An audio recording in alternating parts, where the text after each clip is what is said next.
aviasi itu punya kapitalisasi atau omset sekitar saat ini ya kira-kira 32 miliar dolar, dan diperkirakan di Indonesia kira-kira 1 miliar dolar.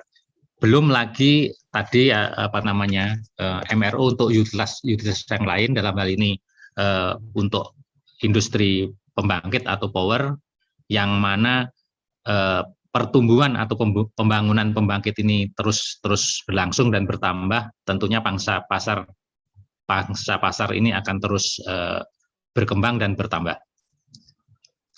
Terus selanjutnya adalah yang tren ke depan usaha ini terkait dengan usaha MRO. Tentunya ada tren baru bagaimana pelaksanaan MRO itu selain bisa menyelesaikan tuntutan peningkatan produktivitas seperti on time, on cost, on quality, safety maupun pemenuhan regulasi, tentunya bisa dilaksanakan secara efisien. Ini tuntutan dari customer tentunya, sehingga diharapkan tren ke depan tidak hanya provider terutama manufacturer ya, notabene manufacturer yang ada sekarang, tetapi juga memanfaatkan kompetensi perusahaan-perusahaan sejenis lain yang mana dengan sumber daya dimiliki sendiri, tidak semua infrastruktur maupun resource dimiliki sendiri, juga adanya kendala-kendala dispatch dengan adanya kondisi pandemi ataupun hal-hal lain, maupun demand-demand yang fluktuatif. Ini tentunya kolaborasi satu sama lain akan memberi manfaat ataupun memberi keuntungan yang lebih baik terhadap para provider MRO. Selanjutnya saya kira nanti para pembicara akan memberi insight yang lebih detail, baik itu dari sisi para pembicara, yang baik dari sisi user dari MRO maupun provider, maupun juga dari sumber jasa lain yang mempunyai idle core kompeten, bisa memberikan insight terhadap acara kita semuanya, Saya kira demikian yang dapat saya sampaikan sebagai pembuka, dan sebelum saya akhiri mohon izin untuk membacakan pantun ya. Melihat sunset di pantai Kuta, pergi ke Demak membeli kurma. Para peserta webinar PJB Connect yang berbahagia, mari kita simak paparan para pembicara. Demikian yang dapat kami sampaikan, kurang lebihnya mohon maaf. Terima kasih. Wassalamualaikum warahmatullahi wabarakatuh. Salam.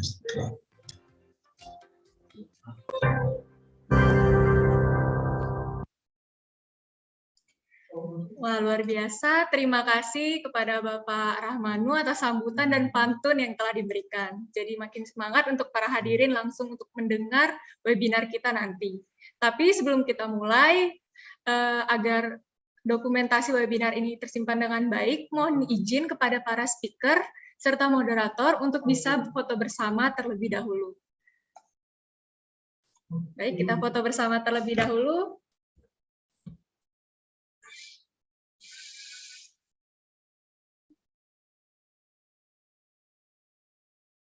Baik, apakah sudah? Sekali lagi, Bapak-Bapak. Baik. Terima kasih atas kesediaan waktu kepada para speaker, narasumber, serta Pak Rahmanu yang sudah membuka acara ini. Selanjutnya, kita terlebih dahulu izinkan saya untuk memperkenalkan diri, memperkenalkan para speaker kita dan moderator pada kegiatan hari ini.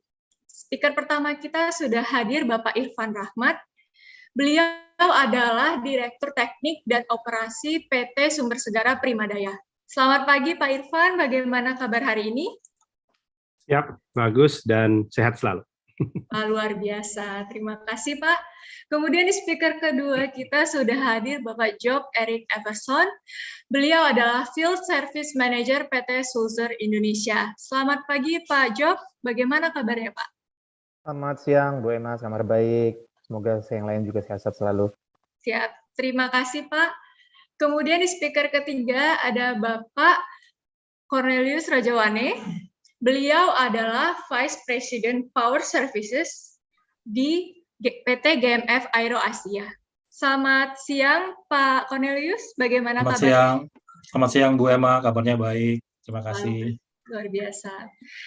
Kemudian di speaker keempat kita sudah hadir Bapak Heri Artadi, yang beliau merupakan Direktur Proyek dari PT PJB Services. Selamat siang Pak Heri, bagaimana kabarnya?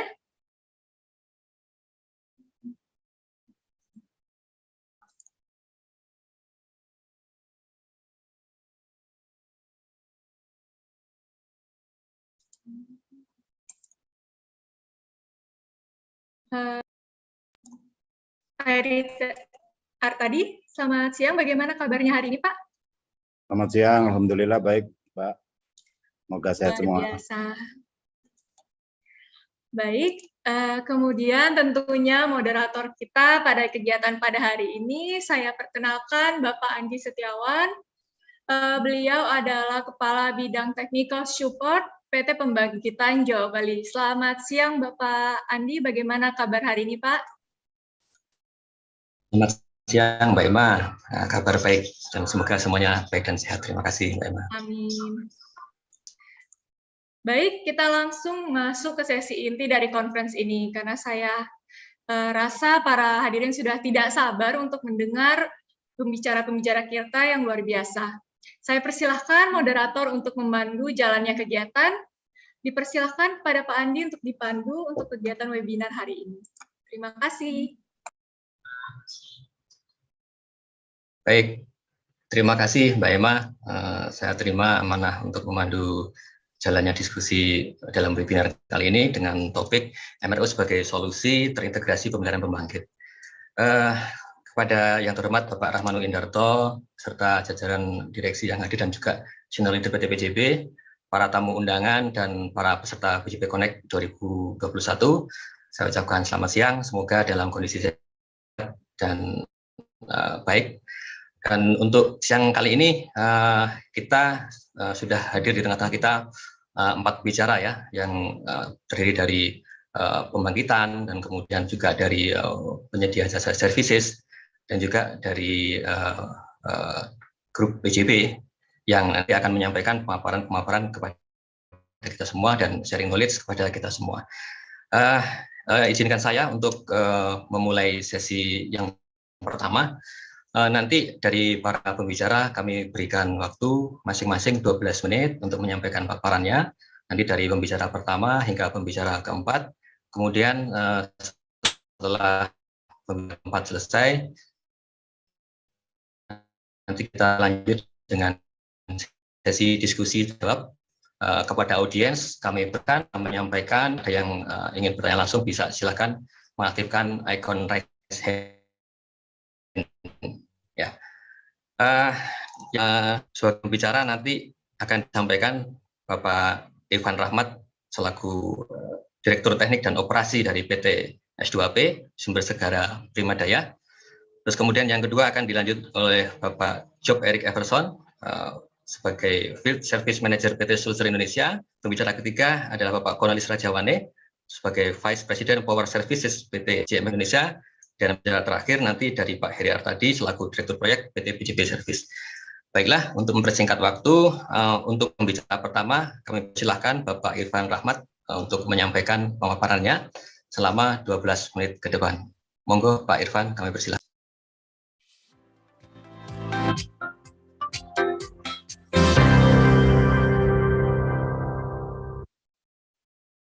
Oke, terima kasih Pak Andi.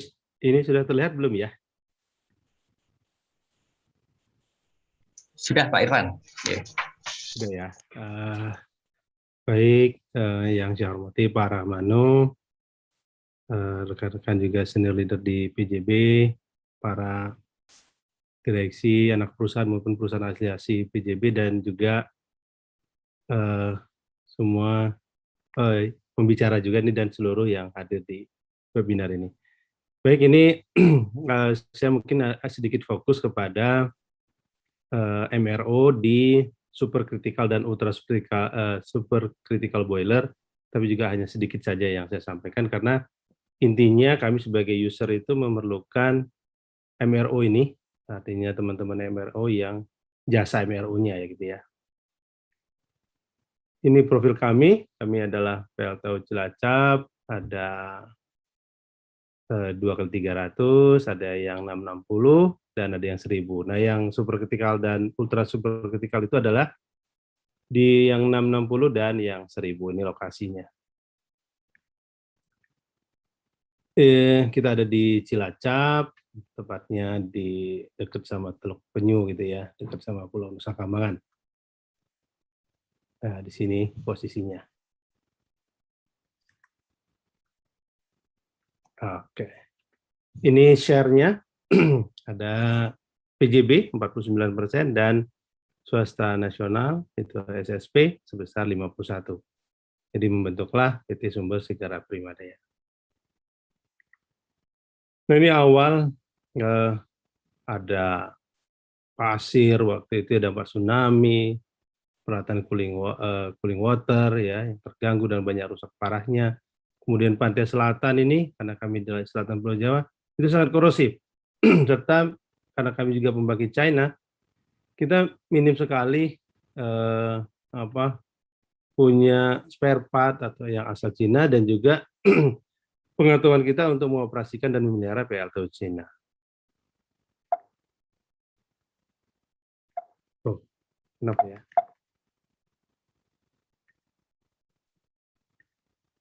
Oh, ya. Nah, dampak pasir tsunami ini bisa kita lakukan dengan continuous dredging, dan juga kita melakukan penggantian isolator dan melakukan repainting dan upgrade material untuk yang solusi apabila ada korosi. Nah, untuk yang menarik itu adalah O&M, kami melakukan performance base ya, performance base, dan juga kontrak untuk WTP atau water treatment plant-nya dalam rupiah per kWh. Kemudian, nah di sini MRO-nya boleh masuk. Di EPC dan manufacture support di sini ada rekondisi, ada redrawing, ada substitute, dan re-engineering spare part. Nah, semua ini sebenarnya yang paling diinginkan itu adalah quick response management. Quick response management ini dari dua belah pihak, dari kami, dari sebagai ataupun owner, dan juga dari teman-teman pemberi jasa MRO itu sendiri. Nah, ini polanya, skema untuk operasi. Kita ada power purchase agreement dan code ataupun rule yang ada, dan ini ada operation targetnya. S2P itu kita memanage call management dan regulation dan pemenuhan regulasi dan requirement yang diperlukan. Nah, O&M supporting ada third party, kita juga dalam O&M ada spare part management, mereka membantu kita juga dalam operation management.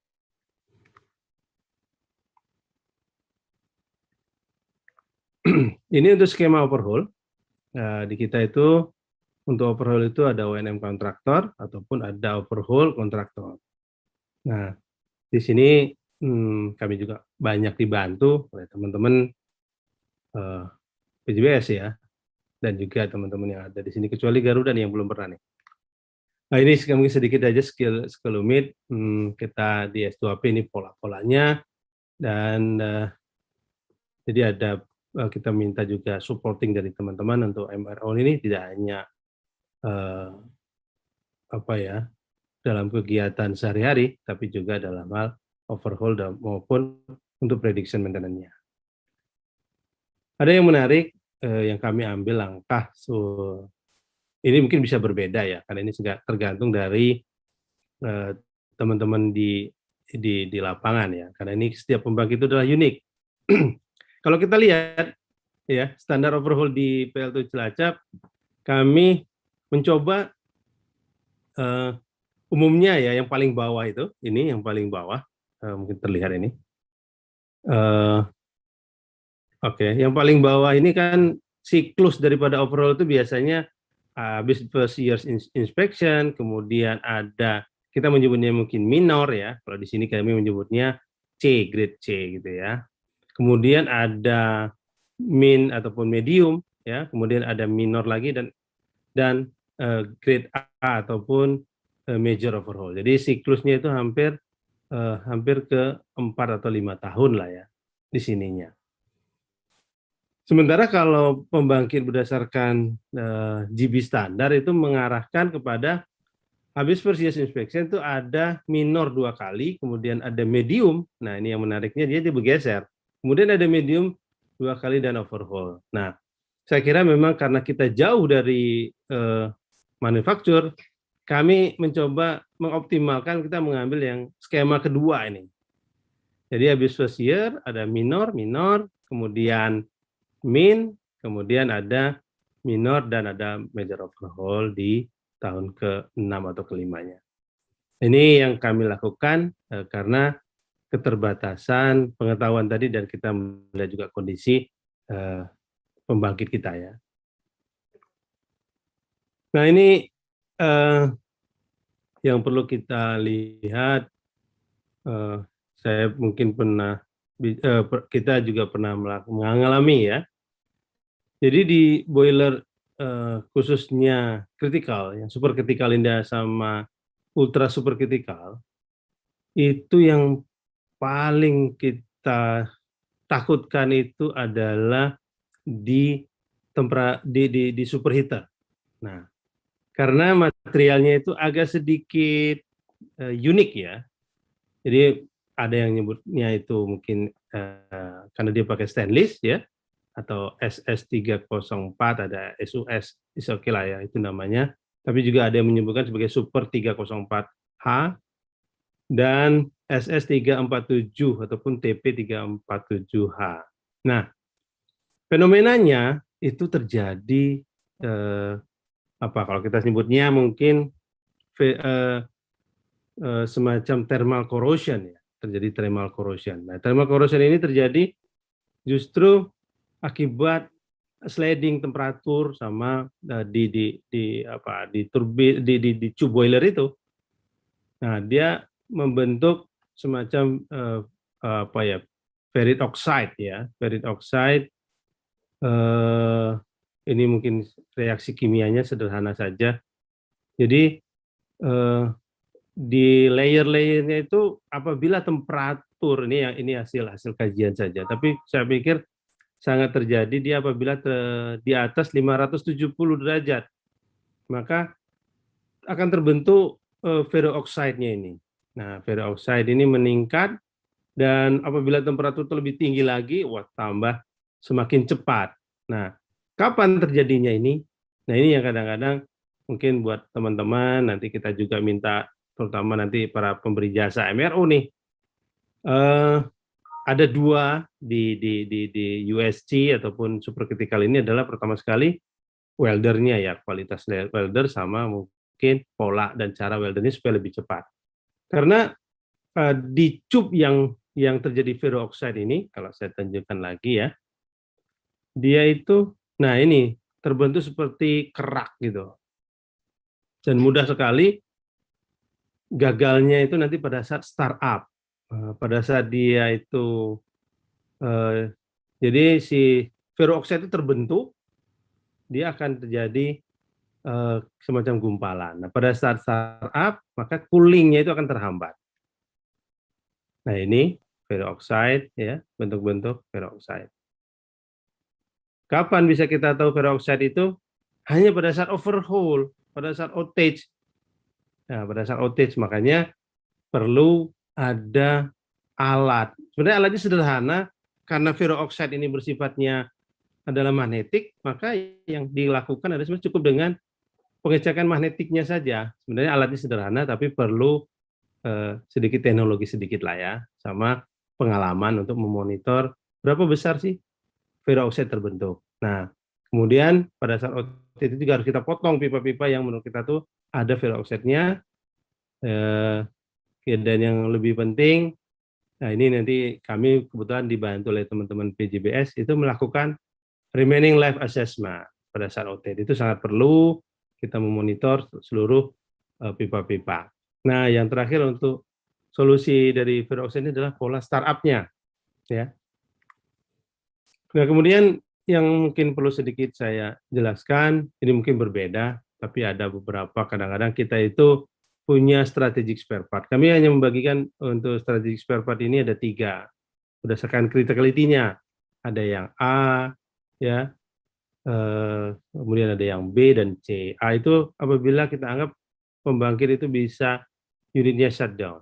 Kemudian critical B ini bisa aja unit itu derating, dan critical C ya mungkin tidak tapi kita perlukan mungkin karena regulasi dan safety. Ada kunci utama daripada kesiapan strategic spare part ini adalah sharing is power. Kenapa sharing is power? Ini juga mungkin saya mohon juga mungkin nanti bisa dijelaskan oleh teman-teman Sulsar, ya. Kalau Garuda saya belum tahu, mungkin Garuda Power juga sama, dan teman-teman PJBS terutama juga dari pembicara lain bahwa, dan juga dari pembangkitnya yang lain. Jadi kadang-kadang spare part seperti ini boleh, kadang-kadang kita juga nggak punya, ya. Jadi harapan kita itu ya dari teman-teman yang lain tuh kita bisa bersharing yang sifatnya strategic spare part, sehingga memudahkan kita dalam repair ataupun rekondisi ataupun maintenance, sehingga downtime-nya bisa lebih rendah ataupun lebih singkat. Hal lain yang perlu saya sampaikan juga dalam hal ini, memang dalam mengoperasikan boiler yang super kritikal dan ultra super kritikal, mungkin monggo nanti ini hanya saran. Memang sebaiknya berada di base load, ya. Tapi kalau lihat load profile yang ada di Indonesia, tapi Pulau Jawa masih lumayan lah. Kadang-kadang yang di luar Jawa ini agak lebih berat mungkin, ya.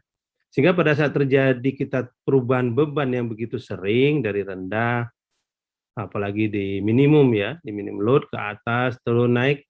Nah, yang kita khawatirkan itu pada saat posisi beban turun.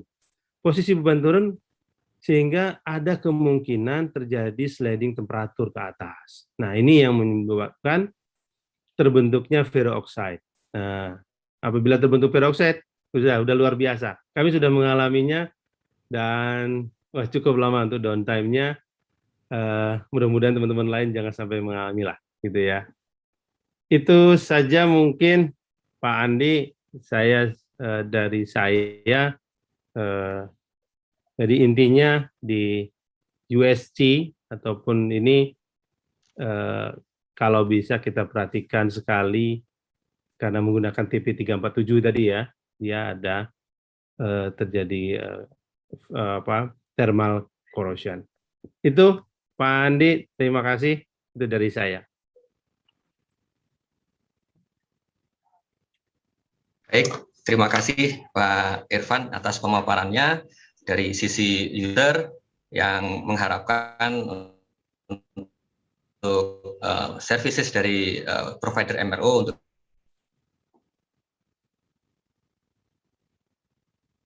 Betul. Job Eric Everson dari PT Sulsar Indonesia untuk menyampaikan pemaparannya. Kami persilahkan Pak Job Eric Everson.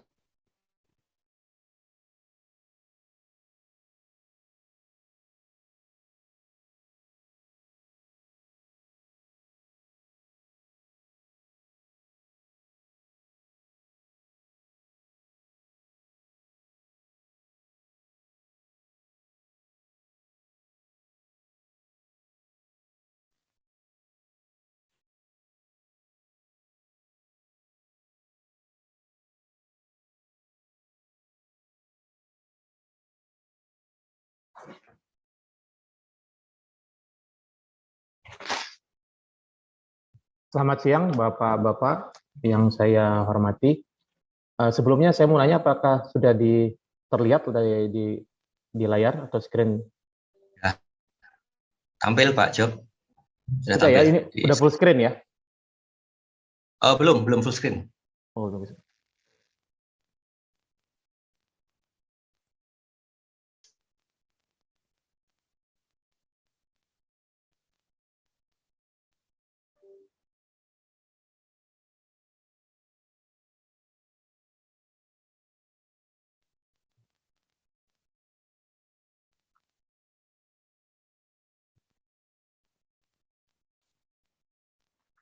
Baik Pak, sambil menunggu, yang saya hormati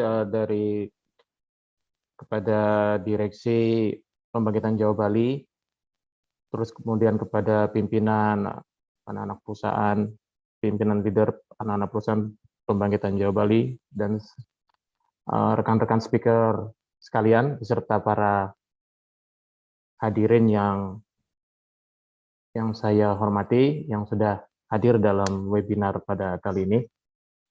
Terima kasih atas waktu yang diberikan kepada kali ini. Saya ingin menyampaikan mengenai in situ repair sebagai salah satu solusi terintegrasi pada pelaksanaan overhaul di pembangkit, gitu Pak.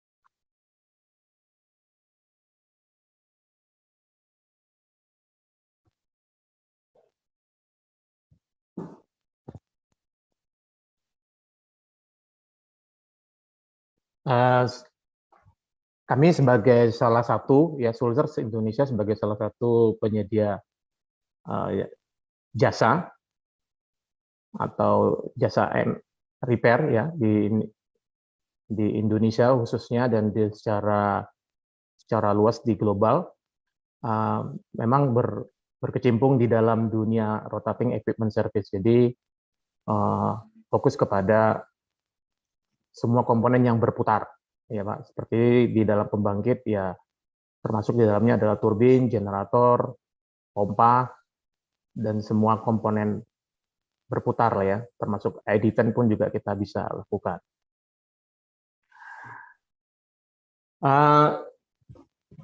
Pada dasarnya sebenarnya in situ adalah sebuah pekerjaan yang bisa kita lakukan, umumnya dulu dilakukan di pekerjaan di machine shop yang kita bawa ke site ya. Tentu itu ada beberapa pertimbangan kenapa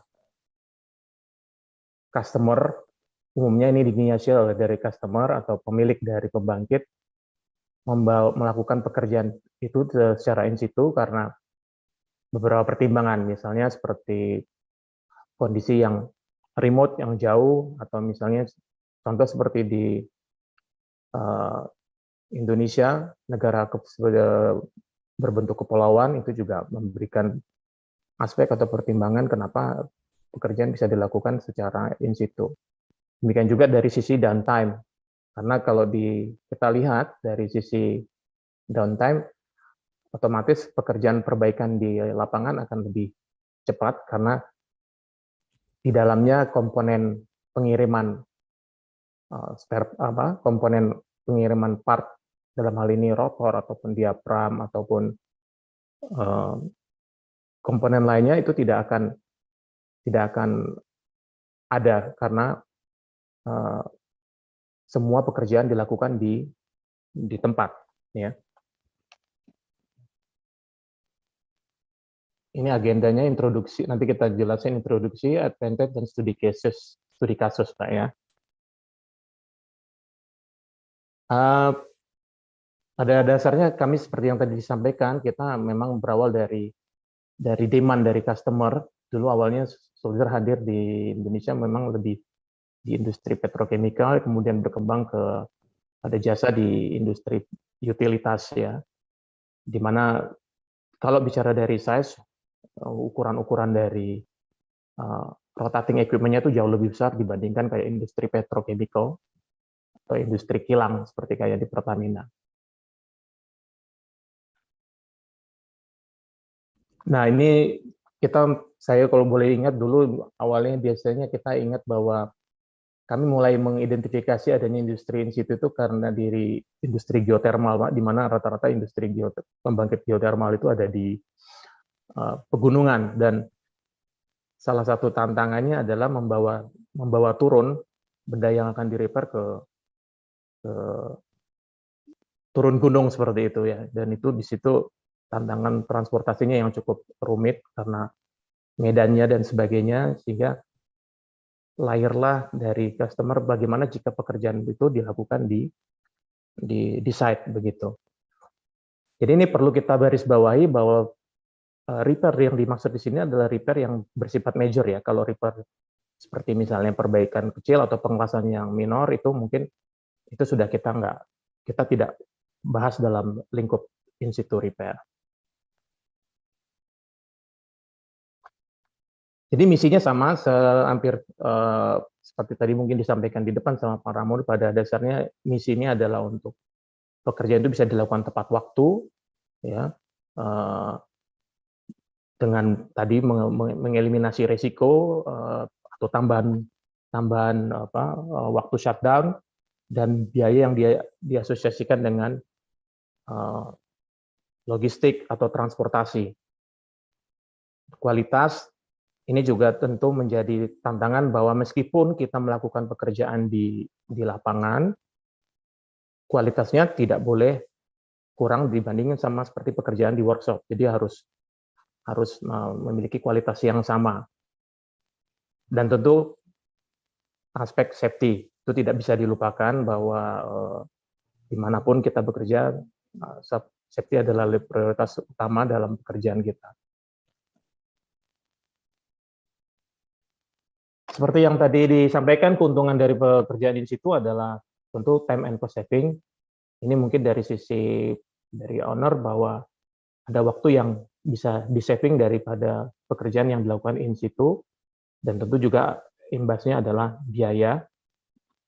Kemudian kedua ini adalah dekat dengan customer, jadi artinya fasilitas perbaikan itu sendiri kita memindahkan dari workshop yang kita miliki, kita bawa ke power plant itu sendiri. Jadi ada di halaman depan dari customer, sehingga bagi customer yang memerlukan pengawasan juga akan lebih mudah ya, pengawasan pekerjaan. Kemudian juga support by expert team, bahwa kita juga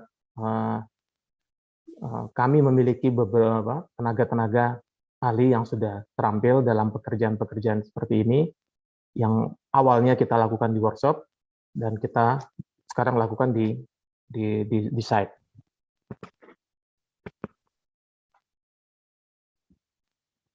Nah, seperti yang tadi disampaikan, ketika kita melakukan in situ ini, kita bisa lakukan di turbin maupun di generator, Bapak-bapak, Ibu-ibu. Termasuk di situ adalah khususnya untuk di rotor ya, karena rotor ini memang termasuk komponen yang salah satu yang penting dan utama di steam turbin maupun di generator. Oh ya, satu juga gas turbin rotor ya, sama seperti steam turbin rotor. Jadi kita bisa melakukan pengelasan, pemesinan, penggantian seal strip, penggantian stellate shield, ya, ini biasanya erosion shield ada di sudut-sudut terakhir dari LP rotor. Kemudian deblading, reblading, nah ini juga bisa penggantian sudut-sudut turbin bisa dilakukan di site, balancing, dan juga di generator bisa kita lakukan stator rewind.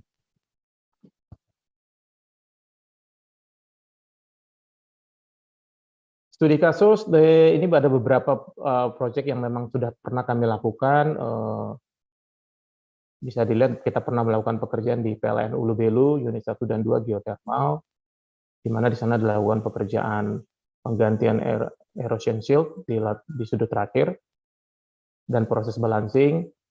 KEV ini di Malaysia ya Pak. Kita pernah melakukan deblading di LPA dan LPB, sudut terakhir. Di Indonesia Power derajat Mitsubishi Geothermal Casing Repair. GMCP di Filipina, 300 MW LP Rotor Reverse Reducement. Kemudian Albuitis di Filipina, Fuji Electric, penggantian seal strip. Kemudian juga di IP Suralaya, LP1 dan LP2 refurbishment. Ini salah satu yang bisa kami sampaikan pada kesempatan ini adalah tadi pekerjaan di GMCP. Ini adalah salah satu coal-fired power plant berkapasitas 325 MW. Ya. tipikalnya subcritical single axial, double cylinder, one stage head, diameter last state blade-nya 3,2 meter, outputnya secara ini 325, tapi customer normalnya beroperasi pada 300 megawatt, putarannya 3.600. Filipina ini termasuk sama kayak kita Indonesia, jadi terdiri dari negara-negara kepulauan juga, jadi memang mereka juga cukup susah kalau untuk memperbaiki pekerjaan kalau dibawa ke workshop begitu. Jadi di sini adalah scope work-nya adalah kita melakukan reblading ini adalah gambar dari LP rotor ya, LP rotor melakukan reblading di L-1 state ya. Mereka ada 5 state. Memang di sini state 1, 2, 3 ini satu disk ya Pak ya. Satu disk, ini nomor 4 dia punya disk sendiri, ini dilakukan reblading. Unit ini beroperasi tahun 2013 dan alasan penggantian reblading ini dikarenakan unit ini memiliki vibrasi yang relatif tinggi dan ditenggarai bahwa tingginya vibrasi ini disebabkan oleh desain dari airfoil dari state nomor 4 sehingga dari OEM rekomendasikan untuk dilakukan penggantian blade dengan melakukan modifikasi pada airfoilnya.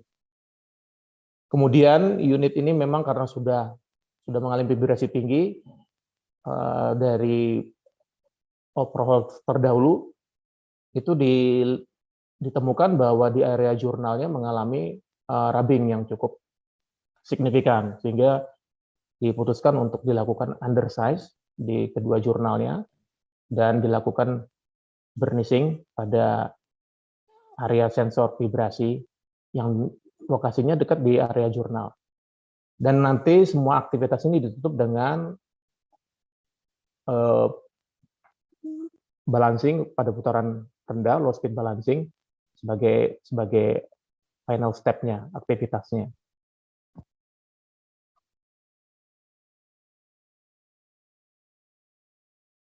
Pekerjaan ini dilakukan awalnya dengan durasi 22 hari, namun tim kami bisa melakukan pekerjaan ini hanya dalam waktu 18 hari, kemudian total overhaul-nya ini 45 hari.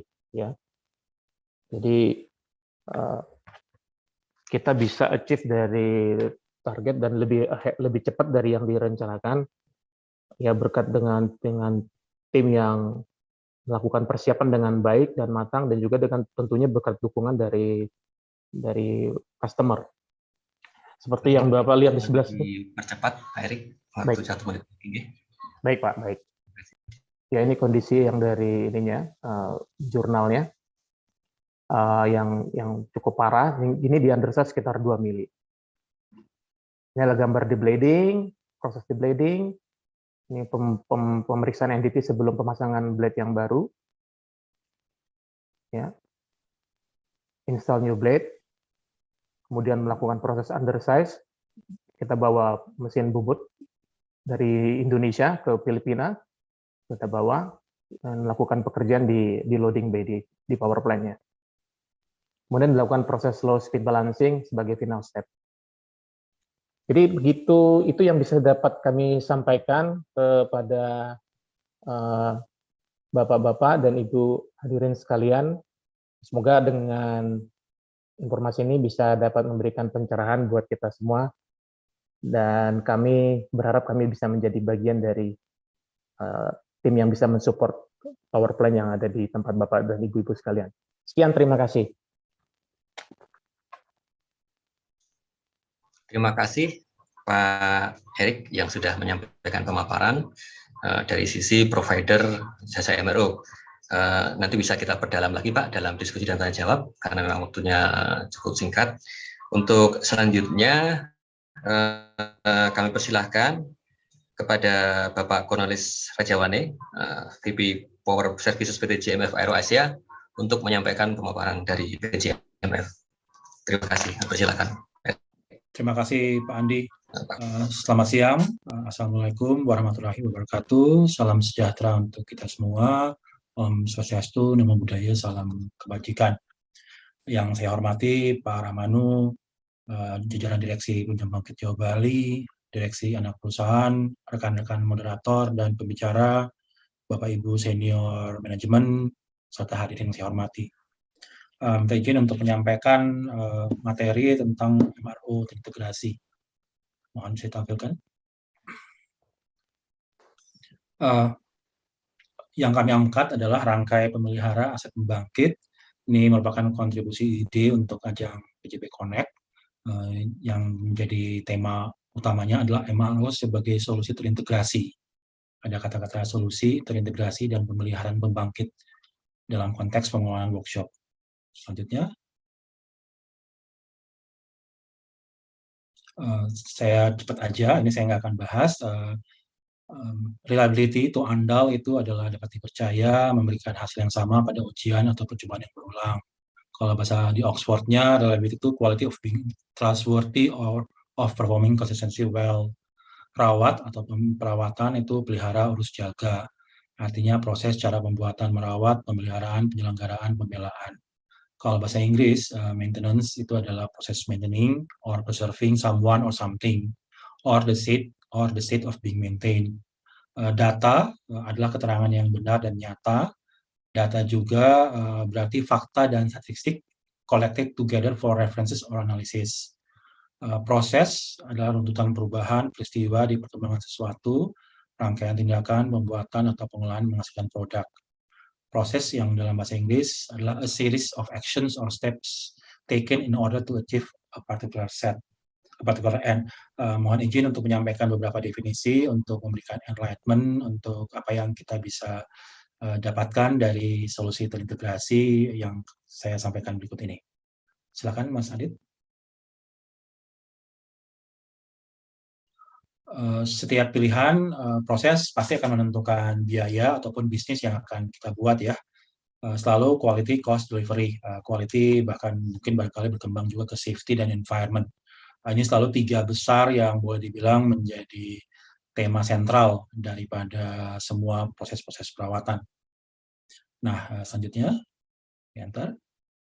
Nah, ini sama dengan kita seperti kayak bermain kubikel, Pak, bermain ini, yang kita harus memilih jalan atau memilih proses yang paling baik atau memilih strategi, mau diklik, sehingga kita bisa mendapatkan hasil yang kita inginkan.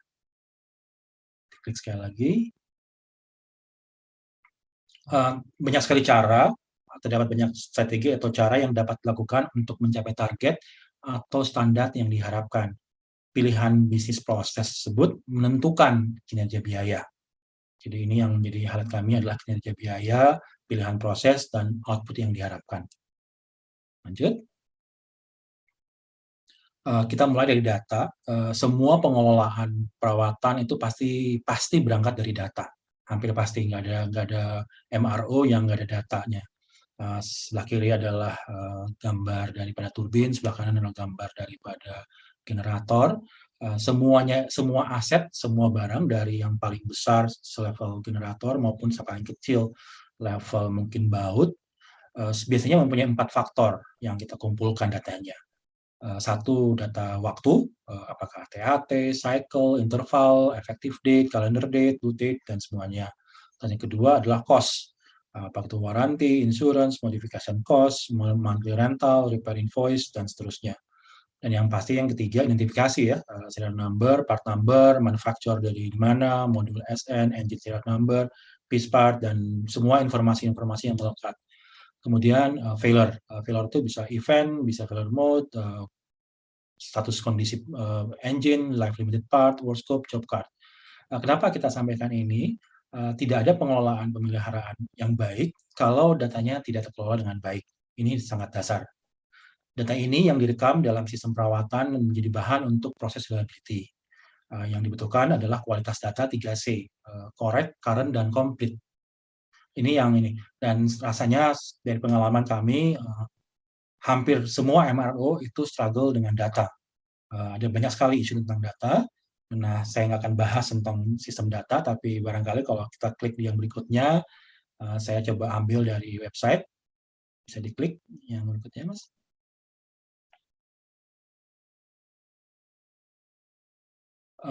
Ini ada satu website, banyak sekali website yang kita bisa dapatkan, tapi ini satu contoh bagaimana pengelolaan data yang baik.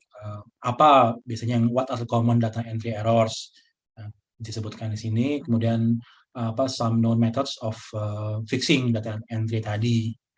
Tapi juga barangkali dengan data ini kita harus bisa melihat dari sisi strategisnya. How can business fix common data entry errors? Nah, di sini ada beberapa solusi-solusi yang disampaikan. Saya nggak akan membahas ini, tapi memang pengelolaan data di dalam proses integrasi MRO, baik dengan OEM, baik dengan owner, selalu akan berangkat dari data. Data adalah penyambung daripada semua kegiatan integrasi tersebut. Lanjut. Nah, untuk mendapatkan hal yang baik, kita mencoba untuk membuat piramida maintenance dari yang paling bawah data yang benar-benar fact atau data atau fakta lapangan yang kita nggak bisa ingkari, sampai kepada kebijakan. Nah, ini adalah contoh gambar yang kami bangun, barangkali bisa menjadi satu trigger berpikir. Nah, di paling bawah selalu adalah data-data yang sifatnya mutlak dan fakta. Tidak bisa kita terlalu banyak memainkan. Saya nggak akan sebutkan. Dan kemudian berangkat ke atas, kita akan selalu berusaha mengintegrasikan untuk melihat efek daripada data-data tersebut kepada parameter yang di atasnya, ataupun lagging, ataupun leading yang di atasnya. Dan ini berangkat seterusnya sampai ke atas.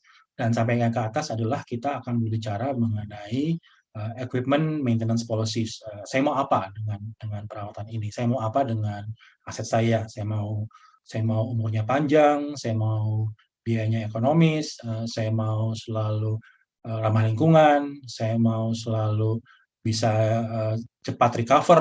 Semua ada banyak sekali pilihan yang kita bisa lakukan, tapi yang kami sampaikan di sini adalah segitiga ini berangkat dari data yang paling bawah, kemudian kita akan rangkaikan dengan proses, prosedur, strategi yang ada di dalam perusahaan masing-masing yang akan kita pilih untuk mendapatkan target KPI atau kebijakan yang kita inginkan. Nah, untuk memudahkan mencapai yang paling puncak, biasanya kita membuat intermediate yang warna biru. Ini adalah leading task atau milestone untuk mencapai target yang lebih tinggi. Karena kalau kita mau berbicara data, misalnya data boroskop, bagaimana dia mempunyai pengaruh kepada kebijakan equipment policies, ini butuh pemahaman, butuh effort yang luar biasa untuk bisa menjelaskan. Nah, karena itu dibangunlah interval task, leading task atau milestone yang di tengah-tengahnya yang ditujukan untuk bisa merangkai. Nah, apa yang kita akan isi di antara segitiga ini, itu silahkan menjadi kebijakan, menjadi arah, menjadi tujuan daripada organisasi masing-masing. Setiap organisasi mempunyai target, tujuan, dan kebijakan masing-masing. Target, tujuan, dan kebijakan yang mengatur kebutuhan data atau proses yang dipilih. Lanjut. Oke, nah sebagai kesimpulan daripada semua tadi yang kami sampaikan, kalau kita menginginkan produk yang reliable, artinya baik cost, quality, delivery, safety, dan semuanya, maka kita memerlukan untuk asetnya harus reliable. Nah, aset yang reliable itu kita bicara tools-tools yang ada ya, FMEA, RCM, preventive, predictive, continuous improvement, dan semuanya. Tapi dalam pengalaman kami dalam melakukan integrasi antara workshop site dan kemudian barangkali dengan operational site yang terlihat aset reliability akan sangat terpengaruh oleh dua hal, kalau kita boleh sederhanakan ya, people reliability dan process reliability. Dan di people inilah yang kita dapatkan baik management, direction, leadership, kemudian juga pemenuhan training, kompetensi. Tidak kalah pentingnya adalah internal communication, performance management, ini sangat penting. Di dalamnya ada reward and punishment, learning and knowledge management, dan banyak lagi yang lain, yang proses-proses yang membantu people-nya itu reliable di dalam mengelola produknya ini, mengelola asetnya. Dan yang kedua tentunya adalah proses reliability, yaitu business policy, business process, workload, audit, management plan, dan semuanya. Nah, ini yang bisa kami sampaikan mungkin secara cepat untuk memberikan ideas bahwa penyusunan produk yang kita inginkan memang itu merupakan gambaran daripada ekspresi kebijakan yang kita inginkan. Nah, itu akan dibangun melalui aset reliability yang kemudian dibantu oleh people dan proses. Ini gambaran besarnya dengan waktu yang singkat yang saya bisa sampaikan. Nah, untuk contohnya kami bisa lakukan seperti berikut.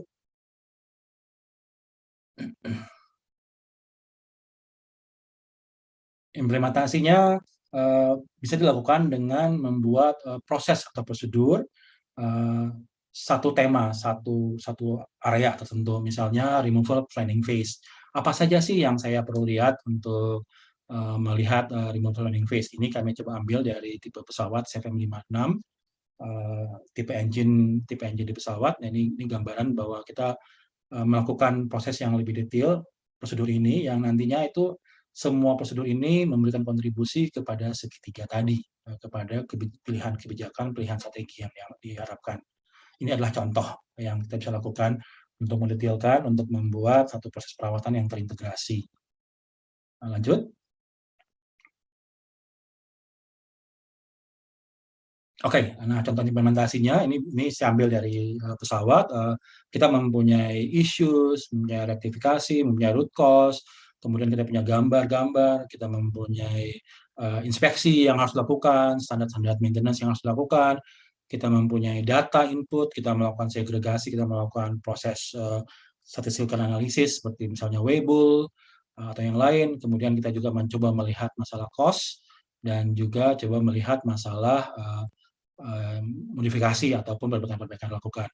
Nah, ini adalah contoh bagaimana kami ingin menyampaikan solusi terintegrasi, bahwa solusi integrasi itu adalah quality, ada cost and delivery yang masuk dalam satu sistem yang sama untuk kemudian dia bisa menghasilkan satu produk yang controllable oleh manajemen, oleh pemilik barang ataupun board of director itu bisa mengontrol dan mengelola integrasi tersebut. Demikian yang bisa kami sampaikan. Yang terakhir, yang satu slide aja yang saya cepat sampaikan. Terima kasih untuk PJB. Saat ini kami di fase hampir akhir sekali, karena commission sedang berjalan untuk project overhaul stator daripada unit 5 Cirata yang rencananya akan dipasang di unit 3. Demikian dari saya yang saya sampaikan, supaya nggak berlama-lama. Saya cuman kalau boleh minta izin juga memberikan pantun sedikit. Naik mobil ke Jepara, naik pesawat ke Surabaya, duduk manis menikmati acara, perawatan baik, customer berjaya. Terima kasih. Terima kasih, luar biasa sekali Pak Cornelis. Pantunnya dan juga yang dipaparkan tadi sangat menginspirasi kita semua. Di sini Pak Cornelis tadi menekankan kepada pentingnya data, gitu ya, data dari aset, kemudian juga bagaimana suatu kebijakan itu disusun setelah data, kemudian proses dan prosedur. Nah, Oke, baik. Nanti kita perdalam lagi dalam sesi tanya jawab. Kami akan kembali kepada para peserta seminar. Kami persilakan untuk mengajukan pertanyaan. Nanti silakan ditujukan kepada para pembicara untuk disampaikan di dalam kolom chat. Ataupun ada para peserta yang ingin menyampaikan pertanyaan secara langsung, dipersilakan bisa melalui raise hand. Terima kasih. Kita sudah sampai kepada pembicara yang keempat. Akan disampaikan oleh Bapak Heri Artadi, selaku Direktur Proyek PT PJB Services. Kepada Bapak Heri Artadi, kami persilahkan. Baik, Assalamualaikum warahmatullahi wabarakatuh. Alhamdulillahirrahmanirrahim. Semoga sehat semua teman-teman. Yang saya hormati Pak Rahmanu sebagai Direktur Operasi PJB, Bapak-Bapak Direksi anak perusahaan maupun perusahaan afiliasi yang ikut bergabung, pembicara yang lain dan hadirin juga yang ada di sini. Izinkan saya sharing presentasi dari BJBS, mudah-mudahan bisa memberikan hikmah untuk kita semua nanti ke depan di bisnis MRO ini. Sudah tampak ya Pak Andi ya? Sudah Pak Heri. Sudah. Tinggal di full screen. Ya. Full screen sudah ya? Jadi sudah, Pak. Langsung saja, bagi kami penggerak dari bisnis yang sedang PJBS laksanakan ini ya, sebagai perusahaan services yang memberikan integration solution untuk peralatan pembangkit maupun utilitas lainnya. Ini latar belakang kenapa sebetulnya MRO ini dikembangkan di PJB Services, karena kalau kita lihat gitu ya, sebetulnya ekonomi di Indonesia khususnya sudah mulai naik di 2021. Jadi kami punya keyakinan ke depan apapun pembangkitnya, PJB Services adalah sebagai solusi servicesnya. Tentu kita akan kolaborasi dengan teman-teman yang lain. Nanti kita lihat bagaimana konsep kolaborasinya untuk workshop. Di bawah ini juga di PJB kami, PJB Corporate gitu ya, kita menuju untuk kurva baru, kita jam untuk menuju kurva baru karena untuk meningkatkan revenue maupun other business opportunity yang perlu kita raih. Terus yang jadi cita-cita saya, cita-cita kami di PJB Services sebetulnya ini. Jadi kalau lihat Global Power Plant Services forecast-nya sampai 2026 itu mungkin nggak ada ya nama PJB, PJBS gitu ya. Mungkin masuk di others gitu, karena sebetulnya kalau dari sisi pendapatan kami layak juga untuk bersaing masuk di peta ini mungkin. Tapi ini masih belum kelihatan, jadi masuk di kelompok others ini. Ini cita-cita kami, ini nanti kita bisa tertulis di sini ya. PJB Services punya market player, menjadi market player untuk khususnya di power plant services. Terus sebetulnya di sisi lain pandemi COVID ini merubah aset manajemen. Jadi merubah bagaimana kita mengelola sebuah aset. Ini yang mendorong kami. Jadi sebetulnya dengan adanya pandemik ini, nanti kaitannya dengan apa yang tadi disampaikan oleh Pak Irfan ya, bahwa pembangkit sekarang sudah, ya pembangkit itu secara desain PLTU gitu Pak ya, pasti di base load gitu, secara desain awal. Tetapi melihat sistem sekarang, ke depan pun pembangkit-pembangkit yang dimiliki PJB, PLTU yang dimiliki PJB itu harus siap untuk dibebani cyclic atau beban yang sifatnya naik turun atau on off cyclic. Nanti saya jelaskan di belakang. Jadi apa yang harus kita lakukan untuk aset manajemen pembangkitan khususnya dengan kondisi yang demikian. Yang pertama adalah improving tactical maintenance. Jadi PMPDM-nya harus dikuatkan. Preventive predictive maintenance itu harus dikuatkan. Yang kedua, kita juga harus melakukan advance plan shutdown. Jadi shutdown tidak boleh lagi, bukan saya katakan tidak boleh, tetapi tidak bisa lagi kita berpatokan kepada siklus dari shutdown pembangkit. Jadi siklus dari shutdown-nya pembangkit itu kita harus mulai kita improve. Kenapa? Karena condition assessment itu harus menjadi lebih penting. Jadi skop sebuah inspeksi tidak lagi sesuatu yang statik, tetapi dinamik berdasarkan hasil dari condition assessment.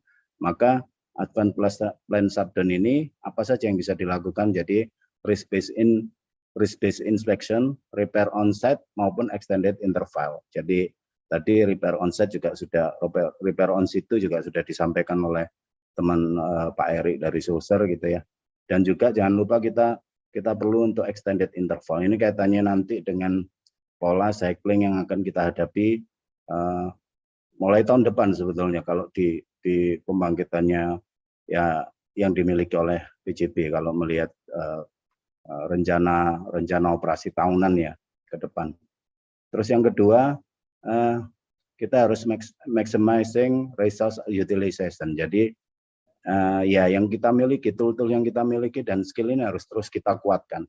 Kita kuatkan dan kita maksimalkan untuk menjadikan pembangkit kita itu bisa lebih reliable dan kita bisa provide services yang total solution.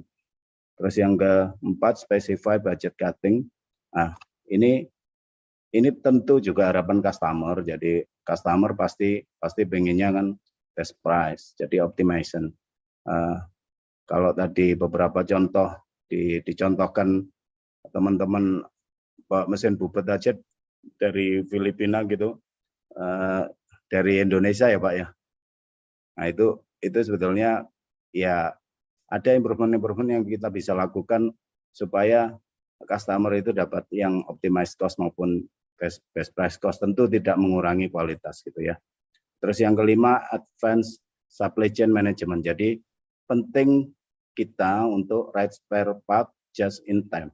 Jadi tadi disampaikan juga Pak Irfan, punya klasifikasi, 3 klasifikasi ya, ABC untuk menentukan spare part apa yang perlu di spare. Kalau di PJB mungkin dikenal dengan HILP atau high impact, low probability, atau sebaliknya, low impact, high probability. Itu bisa kita lakukan spare untuk spare part gitu ya. Terus apa yang kami miliki, PJB secara korporasi maupun PJBS, kita punya expert field service maupun engineering, kita juga punya subject matter expert yang punya pengalaman lebih dari 25 tahun. Tapi 25 tahun ini kalau kita hitung sejak PJB berdiri ya. Tapi kalau kita hitung di belakangnya, pengalaman di PLN gitu ya, apalagi saya gitu Pak, sebagai pengelola PLTA dulunya, teknisi PLTA sejak awal berkarir gitu, kita mengelola pembangkit itu sejak zaman Belanda gitu ya, teman-teman PJB, sejarahnya sejak zaman Belanda PLTA itu sudah ada. Itu yang kami miliki. Terus kita juga punya lebih dari 100 ya, banyak lah kalau di PJB gitu Pak, teman-teman semua, kita harus punya keyakinan bahwa PJB secara korporasi itu tidak ada lawan kalau masalah tools.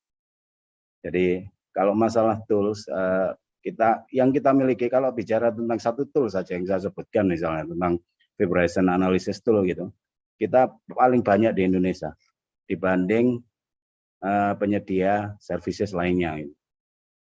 Tapi tentu saja ini jadi kekuatan juga ke depan kita perlu kolaborasi supaya tadi saya sebutkan juga kita bisa tumbuh kembang bersama karena bisnis MRO itu begitu besar.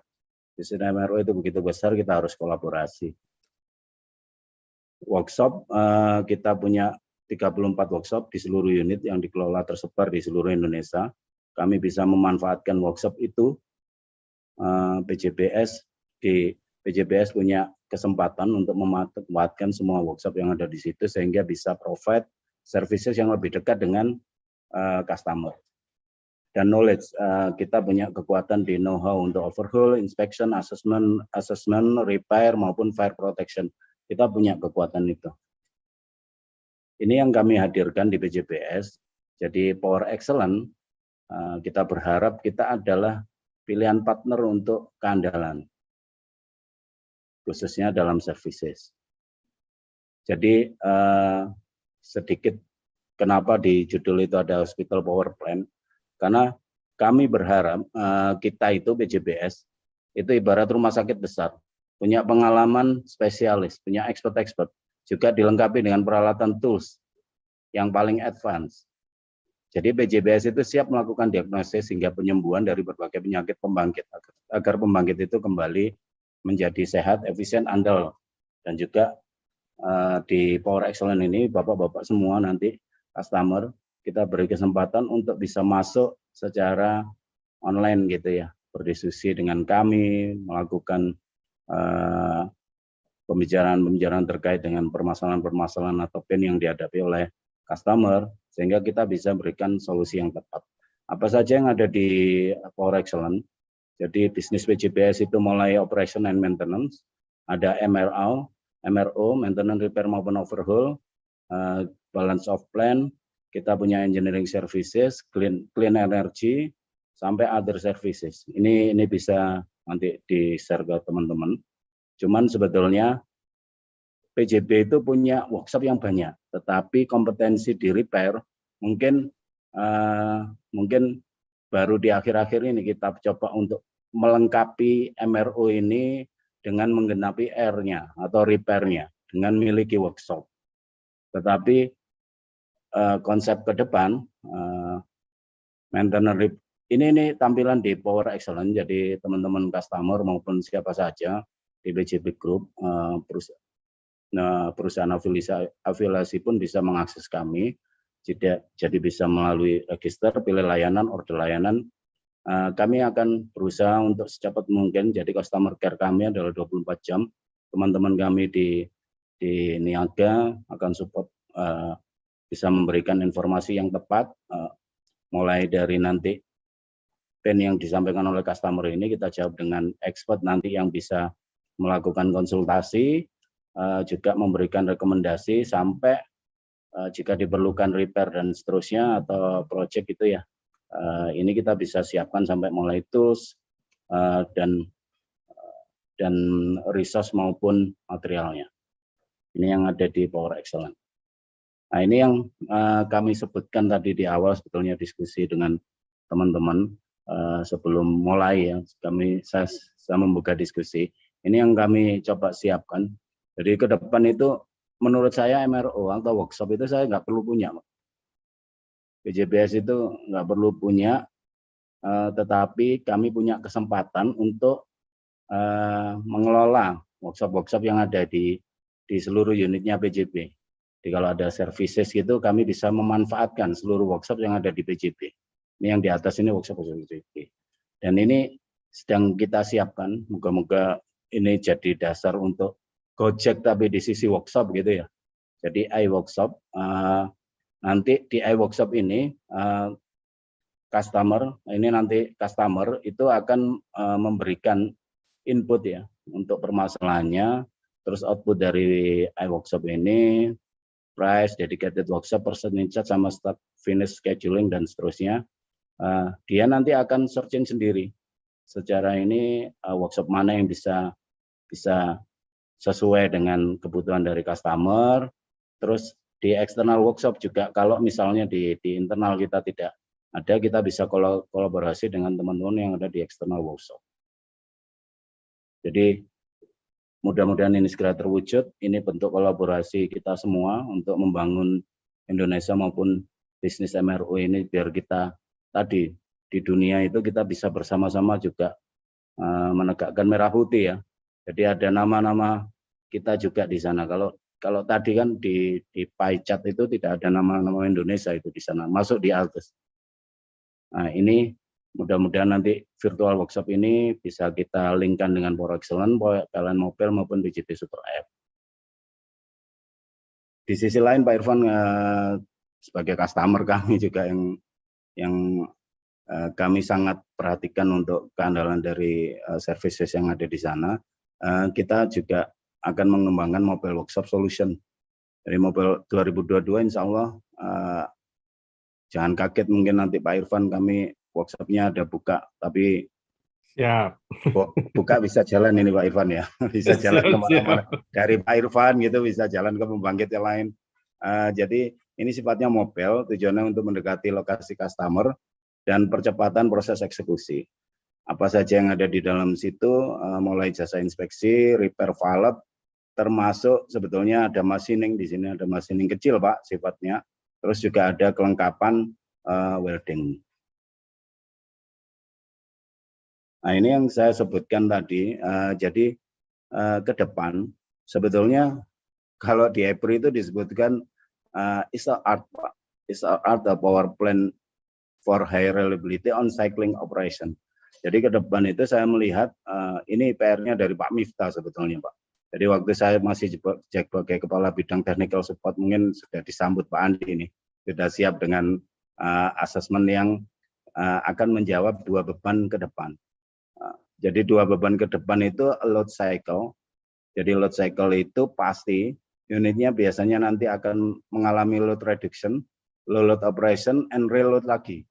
Jadi mulai bebannya turun gitu ya, di beban rendah, terus setelah itu dinaikkan lagi. Itu load sifatnya yang load cycle, load cycling tapi disebut load cycle. Tetapi ada satu lagi load cycling itu typical on off cycle. Nah itu load reduction, turun, terus setelah itu di removal from operation, jadi di shutdown gitu, restart lagi, reload lagi. Nah ini lebih parah. Jadi ini tantangan ke depan, cycling operation yang seperti ini pasti akan ada stressing yang akan berdampak kepada, terutama dampaknya adalah ke boiler.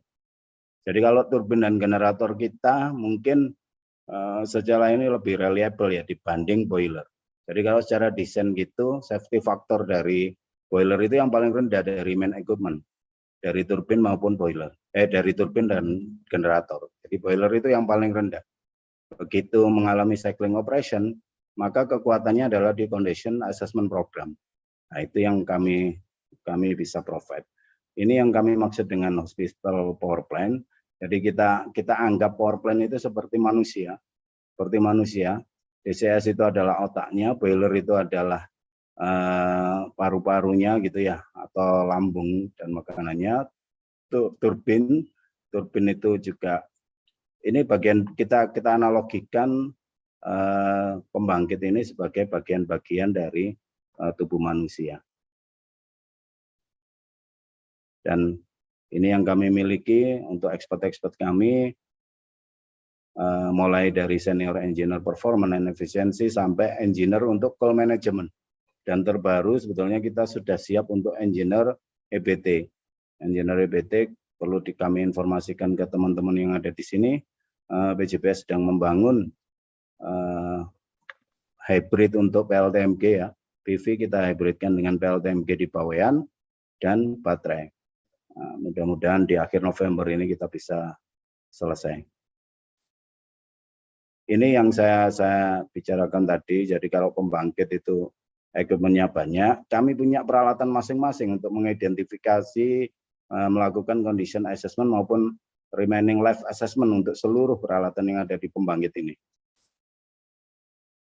Ini apa yang harus dilakukan untuk boiler, terus peralatannya seperti apa, itu kami miliki semua.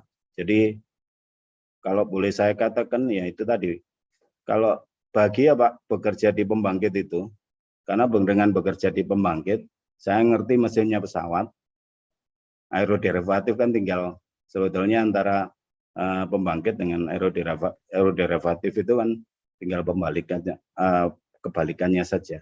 Jadi saya punya ilmu tentang pesawat gitu ya. Saya punya ilmu tentang piping yang ada di Pertamina. Kami punya kompetensi juga di fire. Kami adalah satu bahagia, kami bisa bekerja di pembangkit ini. Itu kekuatan dari PJB Korporat. PJBS juga memberikan total service solution. Mungkin secara singkat itu yang bisa saya bagi, dan kalau boleh saya share lagi. Masih ada waktu Pak Andi? Pak Andi? Pak Andi?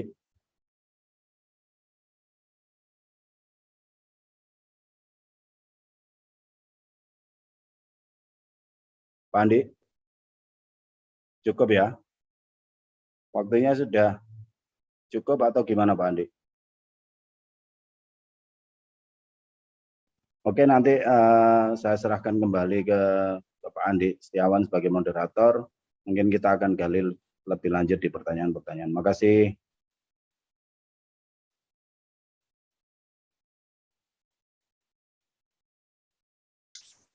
Terima kasih pada Pak Heri Artadi. Mohon maaf tadi sinyalnya sempat hilang sehingga kami agak terputus-putus di sini. Saya juga mengalami gangguan sinyal. Terima kasih Pak Heri Artadi atas pemaparan yang sangat komprehensif terkait dengan produk services yang diberikan oleh PJBS dalam hal ini untuk melaksanakan proyek-proyek meliputi dari maintenance dan assessment, kemudian repair and calibration, kemudian overhaul dan technical support expert. Sangat lengkap sekali yang sudah disampaikan oleh Pak Heri tadi, sehingga pembangkit itu diibaratkan suatu organ tubuh manusia untuk disehatkan kembali yang tidak sehat, mulai dari analisa, kemudian penyembuhannya yang dilakukan semuanya komplit, terintegrasi di dalam jasa yang disampaikan oleh PT PJB Service. Terima kasih sekali lagi kepada Pak Heri tadi dan juga kepada seluruh pembicara, mulai dari Pak Irfan, kemudian Pak Erik, Pak Cornelis, dan juga Pak Heri tadi. Kami persilahkan kepada audiens apabila ingin mengajukan pertanyaan, bisa mungkin raise hand, ataupun juga menuliskan di dalam dari Pak Jaswadi terkait dengan ini, posisi HSE. Jadi ini ditanyakan kepada pembicara 2 dan 3 ya Pak ya. Jadi kepada Pak Erik dan juga kepada Pak Cornelis, Pak Jaswadi ini menanyakan terkait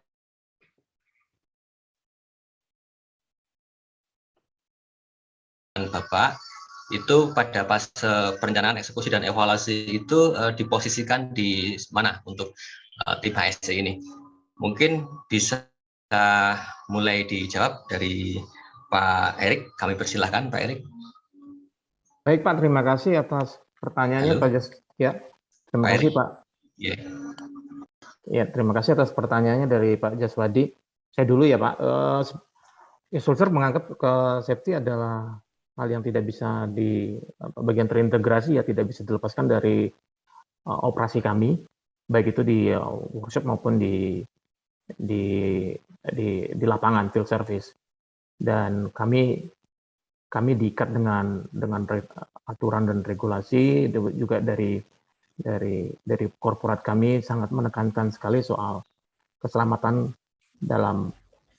kerja ketika kami melakukan operasi pada pekerjaan kami. Jadi kalau di dalam fase preparasi atau planning itu tentu kita memperhatikan sekali semua aspek dari ini, baik itu regulasi. Kemudian memang jika diperlukan kita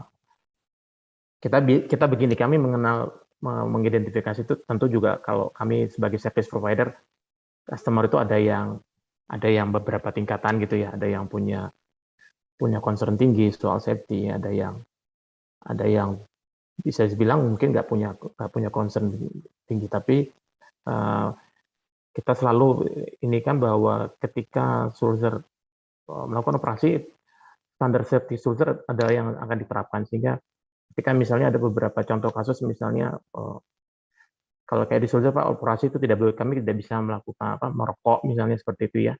Ada masih beberapa customer yang memperbolehkan merokok pada saat bekerja, itu kan kami nggak tolerir misalnya seperti itu. Jadi tetap dalam operasi kita tidak akan melakukan hal seperti itu. Nah, jadi ketika ketika yang lain masih ini, kita tetap akan menerapkan atau mengimplementasikan apa yang di Sulzer kami sudah punya life saving rules, ada 10 life saving rules, jadi itu kami lakukan berupa training secara rutin di setiap tahun, refreshment, baik juga dalam pelaksanaannya kita selalu memiliki checklist, ada safety observation card, dan beberapa instrumen tool safety lainnya seperti toolbox meetings dan lain-lain. Demikian dari saya Pak Jaswadi, mudah-mudahan bisa menjawab. Terima kasih.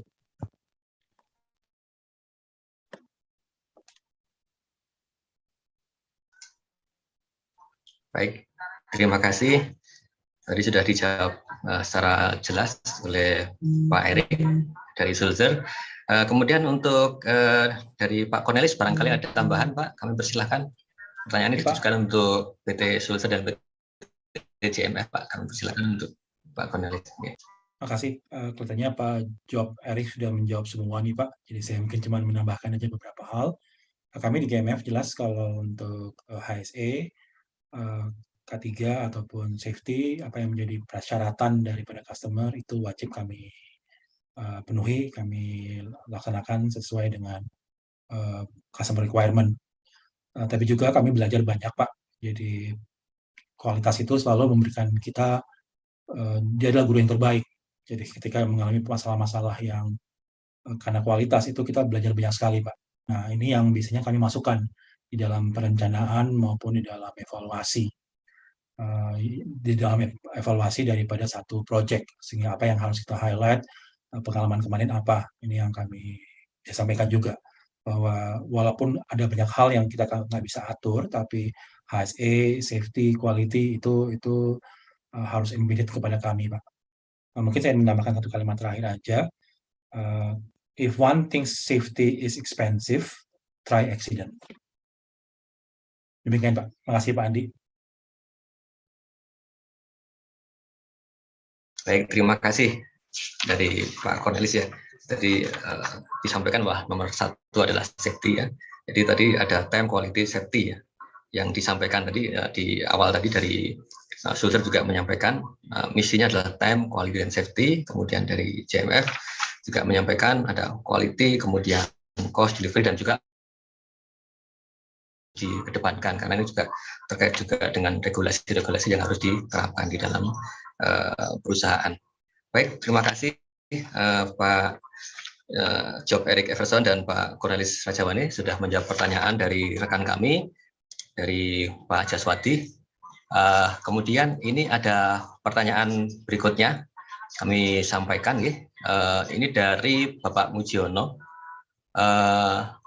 Dengan masuknya beberapa pembangkit IPP dengan ukuran daya yang lebih besar serta efisiensi yang lebih menarik, bagaimanakah strategi OM atau mitigasi ke depan pembangkit PLN yang kalah merit order dan berubah pola operasi dari baseload menjadi follower atau picker?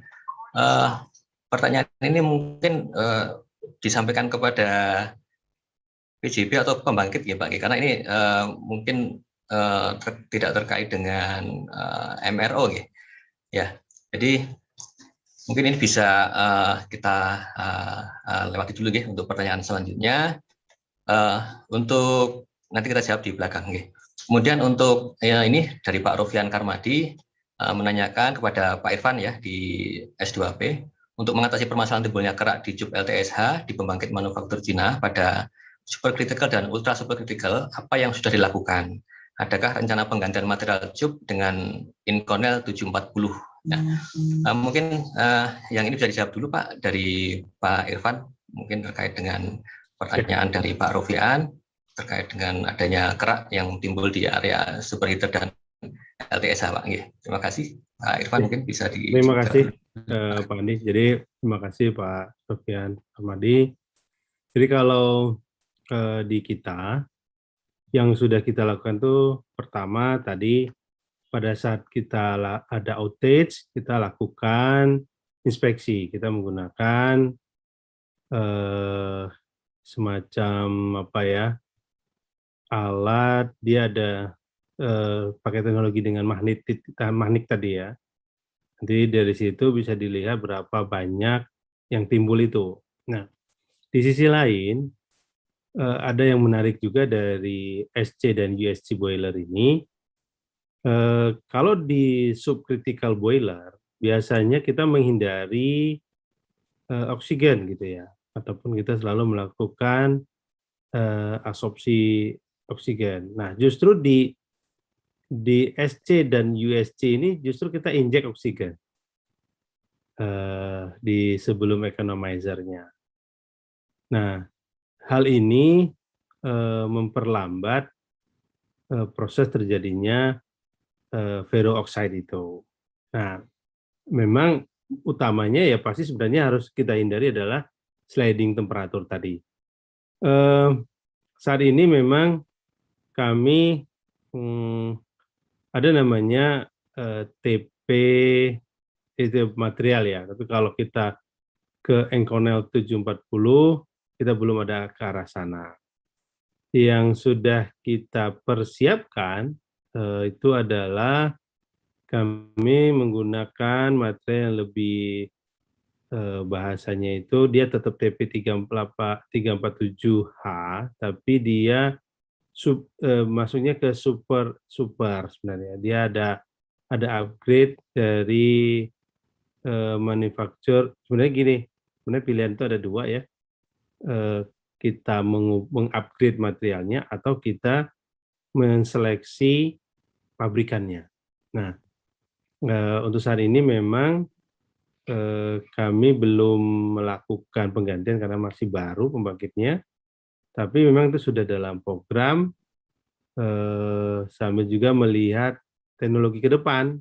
Mudah-mudahan sih ada yang lebih advance. Karena walaupun kita pakai yang super tadi itu, beberapa literatur yang kita baca masih tetap terjadi adanya peroxide.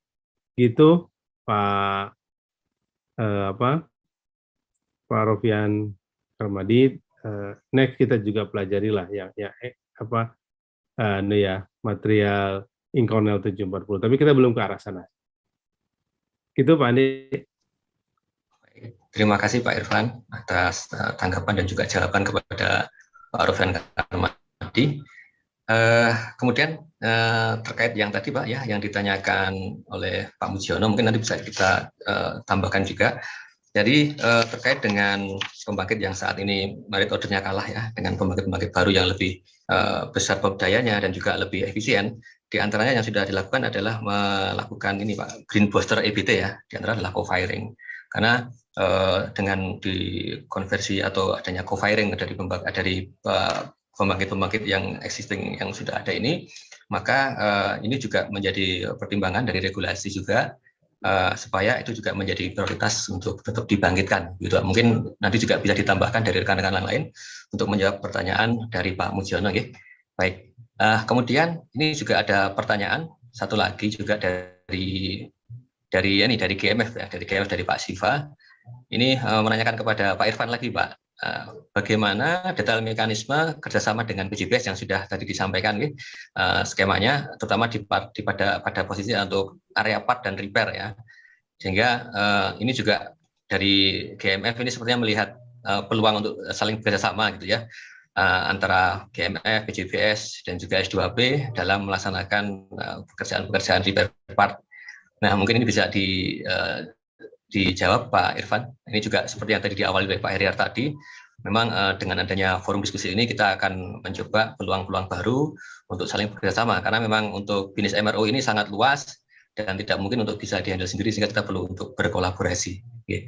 Monggo Pak Irfan, silakan dijawab. Terima kasih. Ini Siva ya.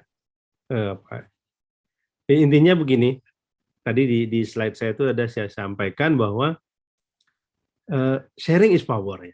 Sharing itu is power. Nah, makna sharing saya itu dalam konteks yang luas ya. Memang selama ini kita tidak hanya dengan PJBS sih, sebenarnya juga dengan teman-teman yang lain. Dengan Sulser kita juga sudah. Memang tadi kalau saya bilang apakah sama GMF ini bisa banget ya Pak.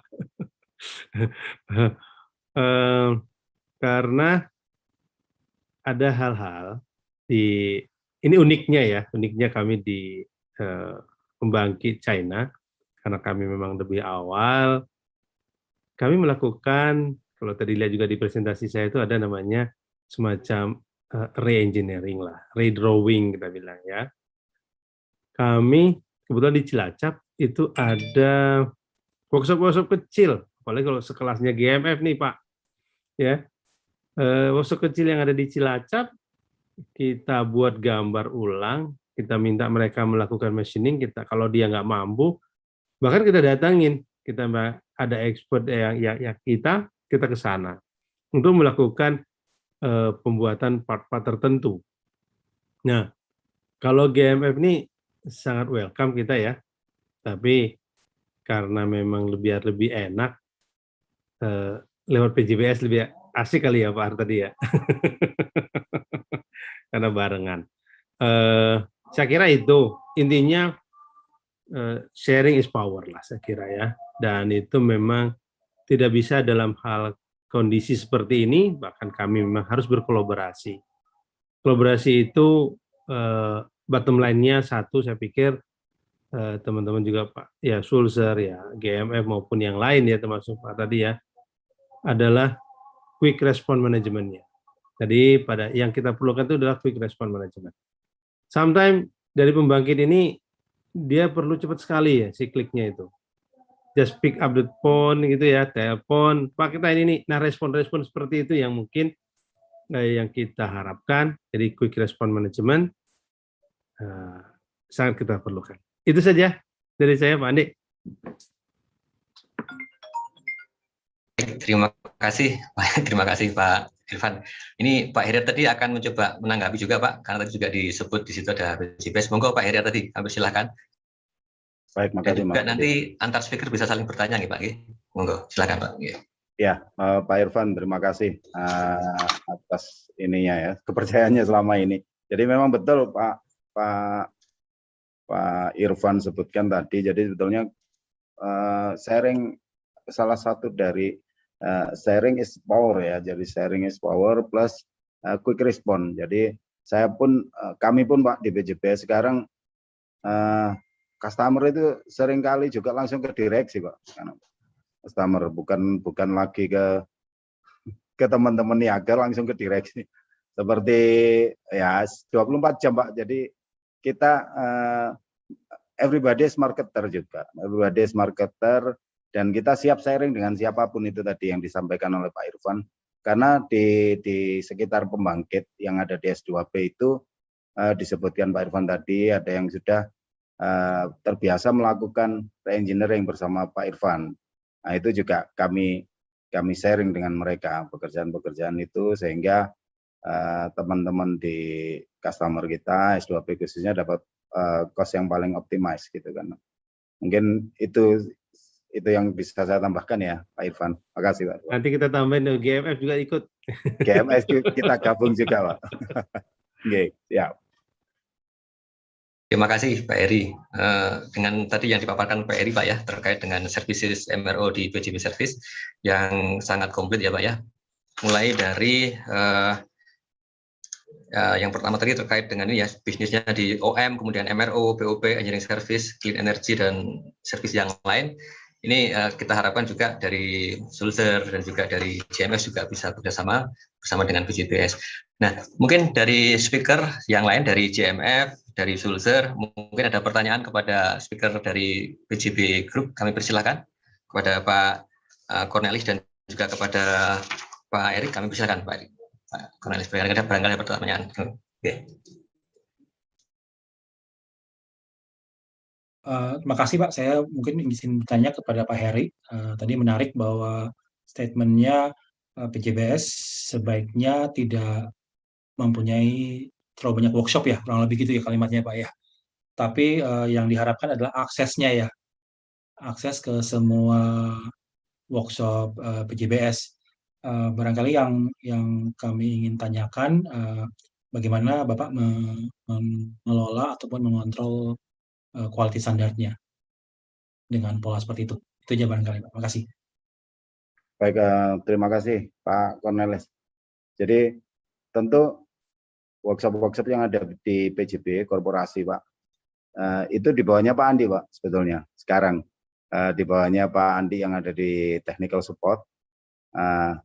Dan kami di PJBS kita sudah punya apa ya?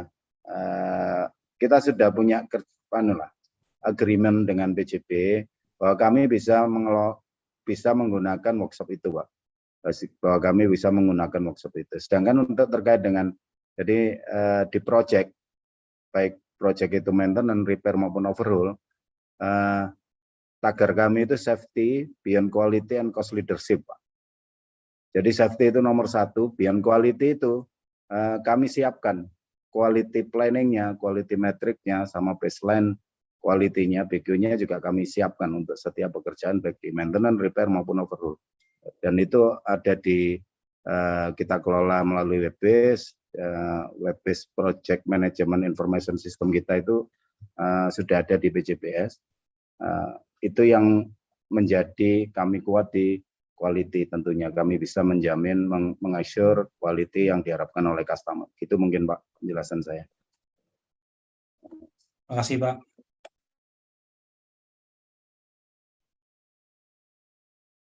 Terima kasih Pak Eri atas jawaban yang ditanyakan dari Pak Cornelis tadi.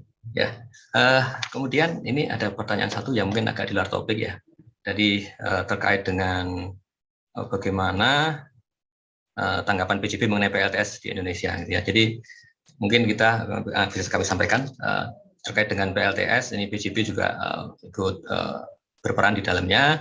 PJB sudah bersama membangun PLTS terbesar di PLTA Cirata, di PLTS Apung, dan juga di Bawean saat ini ada proyek yang sedang dihandle PJBS ya Pak Heri ya, untuk membangun PLTS Bawean. Ya. Mungkin Pak Heri bisa menyampaikan sedikit mengenai pembangunan PLTS itu Pak Heri. Silakan Pak Heri. Jadi begini Pak, di Bawean itu PLTS yang sifatnya hybrid. Kita hybrid dengan baterai dan PLTMG yang ada di sana. Ke depan saya pikir PLTS akan semakin masif Bapak-bapak semua yang ada di sini. Dan itu sesuatu yang pasti akan terjadi. Kita tidak boleh tinggal diam, kita harus masuk ke dalam perubahan itu. Dan ini yang sedang kami terus siapkan Pak di PJBS. Kompetensi ini kami di PJBS sudah punya 2 tim khusus terkait dengan EBT, khususnya PLTS. Awal saya masuk di PJBS masih 1, sekarang sudah 2. Jadi kita akan terus merekapital kompetensi kita, juga resource kita Pak. Kita besarkan untuk persiapan menyambut PLTS ke depan, karena PLTS itu sesuatu yang pasti ke depan. Dan yang tidak kalah pentingnya sebetulnya, kalau teman-teman PJBS yang ada di sini, itu adalah, mungkin mohon maaf ya Pak Rahmanu kalau saya boleh berpendapat juga di sini. Jadi PJBS juga sedang memandang Pak, memandang potensi untuk penyiapan power plant virtual PPV. Karena ke depan itu kan kalau PLTS sudah masif, everybody itu bisa jadi produsen, bisa jadi consumer. Jadi semua yang pasang PLTS itu bisa jadi produsen, bisa jadi consumer. Nah, kalau saya yang memegang PPV itu Pak, platform untuk power plant virtual, jual belinya di dalam situ, antar ini. Nah, itu nanti yang paling ya memegang continuous bisnis kita di pembangkitan khususnya. Dan termasuk sebetulnya di transmisi maupun distribusi.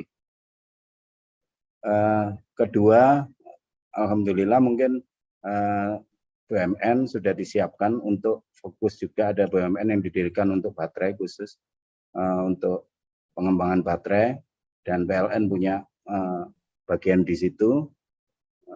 Tentu di sisi PJB maupun PJBS sebagai anak perusahaan juga perlu melihat potensi-potensi produk turunan dari baterai. Ini itu juga perlu kita siapkan. Itu pendapat kami di PJBS Pak. Terima kasih. Ya, terima kasih Pak Heri atas tanggapan dan ulasan yang secara detail tadi disampaikan mengenai pandangan PJBS ya, dan PJB Group terhadap proyek PLTS di masa depan. Okay. Ini juga masih ada beberapa pertanyaan, namun kalau saya lihat di rundown acara, ini kita hanya sampai di pukul 14.50 ini seharusnya untuk bisa ditutup. Nah, ini masih ada beberapa pertanyaan yang mungkin tidak bisa kita jawab di forum ini Pak ya. Di antaranya ada pertanyaan dari Pak Arief, terus kemudian ada pertanyaan juga dari Pak Sigit ya. Mungkin Pak Arief dan Sigit mungkin nanti bisa bertanya langsung gitu ya di luar forum, karena nanti untuk waktu ini kita sudah dibatasi pada pukul 14.50. Baik, mungkin demikian dari kami moderator. Saya yakin masih banyak sekali pertanyaan-pertanyaan yang masih ingin ditanyakan oleh para hadirin, rekan-rekan semua. Namun karena waktulah juga yang akhirnya membatasi sesi diskusi pada siang kali ini. Baik, saya ucapkan sekali lagi terima kasih kepada para pembicara, kepada Bapak Irfan Rahmat, kepada Bapak Job Erik Everson, kepada Bapak Cornelis Rajawani, dan juga pada Bapak Heri tadi. Terima kasih atas paparannya yang memberikan insight kepada kita semua. Semoga bisa menjadi amal ibadah kebaikan dari Bapak semua untuk kita bersama. Selanjutnya terima kasih. Saya kembalikan kepada MC Mbak Emma. Kami kembalikan untuk waktu dan tempat, kami persilahkan. Terima kasih. Baik, terima kasih banyak. Salam sehat semuanya.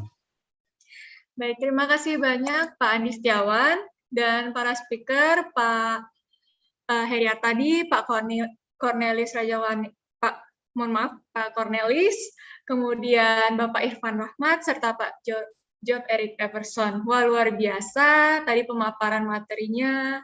Kemudian sesi diskusinya di mana para peserta juga antusias untuk memberikan pertanyaan sampai ada beberapa pertanyaan yang belum dijawab. Mungkin sudah tidak terasa kita sudah sampai di penghujung acara. Terima kasih banyak kepada para speaker dan moderator sekali lagi untuk segala ilmu yang sudah disampaikan kepada kami. Kemudian untuk moderator yang telah memandu acara dengan lancar. Semoga apa yang kita dapat pada hari ini bisa bermanfaat untuk kedepannya. Kemudian terima kasih juga untuk seluruh para peserta yang sudah berpartisipasi pada hari ini. Panitia nanti akan menghubungi peserta yang beruntung yang akan nanti mendapatkan door prize. Kami dari PJB Academy memohon maaf apabila ada kekurangan dan ketidaknyamanan selama kegiatan berlangsung. Sekian kami tutup kegiatan pada hari ini. Terima kasih banyak atas kerjasamanya. Sampai jumpa besok. Untuk sesi pagi ada webinar lanjutan kita, beberapa webinar. Dimohon mungkin kepada para peserta bisa hadir kembali. Terima kasih banyak. Assalamualaikum warahmatullahi wabarakatuh. Selamat sore. Assalamualaikum warahmatullahi wabarakatuh. Selamat sore. Terima kasih. Selamat sore. Terima kasih Bapak Ibu semuanya. Pak Andi Setiawan, Pak Irfan. Terima kasih semuanya, makasih, makasih. Pak Cornelis, Pak Rahmanu. Pak Cornelis, Pak Eri. Pak Andi. Pak Rahmanu, terima kasih. Mbak Emma, terima kasih.